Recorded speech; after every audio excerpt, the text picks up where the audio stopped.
अस्सलाम वालेकुम प्यारे viewer, welcome to my YouTube channel. I hope आप सब ठीक होंगे और मैं भी आपकी दुआओं से ठीक हूँ। आज की वीडियो में मैं आपके साथ एक ऐसी अमेजिंग चीज़ शेयर करने वाला हूँ। जब हमारे पौधों की फुल ग्रोथ स्टॉप हो चुकी होती है, फुल ग्रोथ रुक चुकी होती है, या हमारे पौधों पर कोई भी फर्टिलाइज़र काम नहीं कर रही होती, कोई भी पेस्टिसाइड काम नहीं कर रहा होता, हम बहुत महंगी महंगी केमिकल भी पौधों पर इस्तेमाल कर रहे होते हैं, लेकिन हमारे पौधों पर उनका कोई असर नहीं हो रहा होता, तो हम उस वक्त में यही चीज़ इस्तेमाल करेंगे।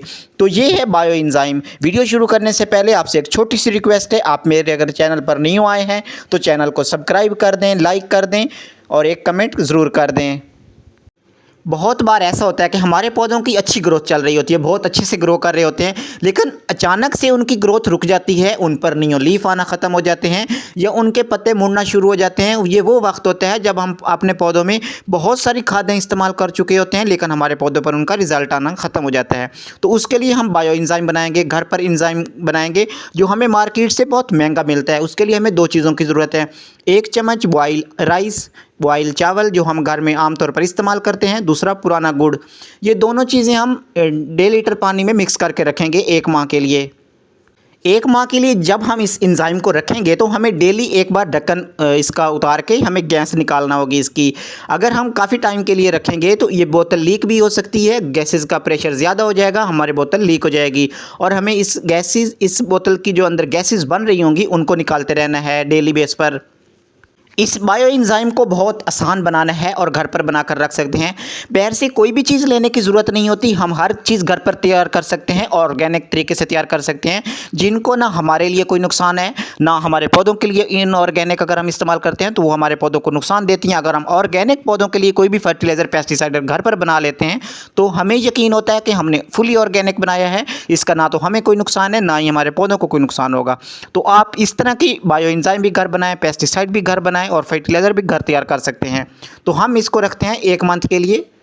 1 मंथ में हम इसकी गैस भी खारिज करते रहेंगे। तो ये 15 दिन के बाद मेरे पास मौजूद है एंजाइम। इसको देखते हैं क्या ये रेडी हुआ है। तो इसको चेक करने की जो मेन चीज़ है वो हम देखेंगे, अगर बोतल दबाने से दब रही है या बोतल लूज़ हो चुकी है तो उस वक्त हमारा एंजाइम तैयार होगा, मतलब बोतल में गैसेज नहीं होगी। जब बोतल फुल टाइट होगी, बोतल में गैसेज होगी, हमारा एंजाइम बनकर तैयार नहीं है और हम अपने पौधों में अप्लाई नहीं कर सकते।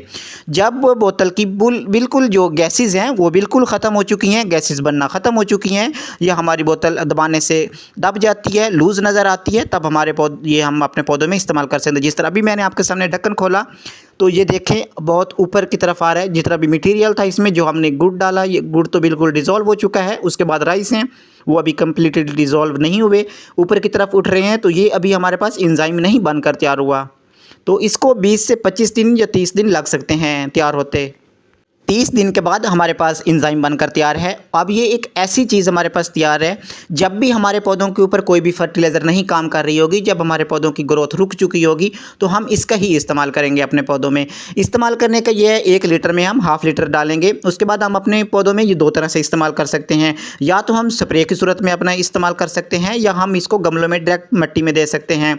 तो हम जितना आम रूटीन में पानी देते हैं पौधों को, ओवर वाटरिंग तो हमारे पौधों के लिए नुकसान होती है, लेकिन हम आम मिकदार में भी तो थोड़ा ही पानी देते हैं, उतना ही हम अपने पौधों में इसको इस्तेमाल करेंगे, ज़्यादा इस्तेमाल नहीं करेंगे।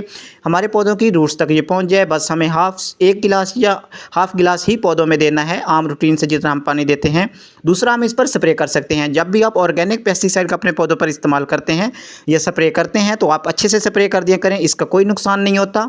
हम इसको अच्छे से अगर पौधों को कवर करके स्प्रे करते हैं तो हमारे पौधों को उसका अच्छा रिज़ल्ट मिलता है। हमारे पौधों को पत्तों से भी फीड मिल जाती है, हमारे पौधे एक्टिव हो जाते हैं।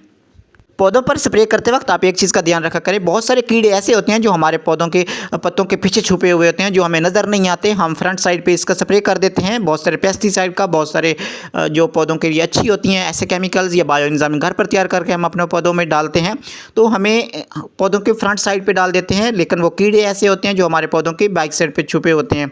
तो इसलिए हमें जब भी ऑर्गेनिक पेस्टिसाइड का अपने पौधों पर स्प्रे करना है, अच्छे से कवर करना है, अच्छे से स्प्रे करना है, ताकि हमें 100% रिजल्ट मिले। बाज़ दफ़ा ऐसा होता है कि हमें अप्लाई करने का सही तरीका नहीं पता होता और हमारे पौधों में उसके असर नज़र नहीं आते, हमारे पौधों में बेनिफिट्स नहीं आते। तो यही वजह होती है कि हमें किसी चीज़ का अच्छे से पता नहीं होता, हमें अप्लाई किस तरह करना है।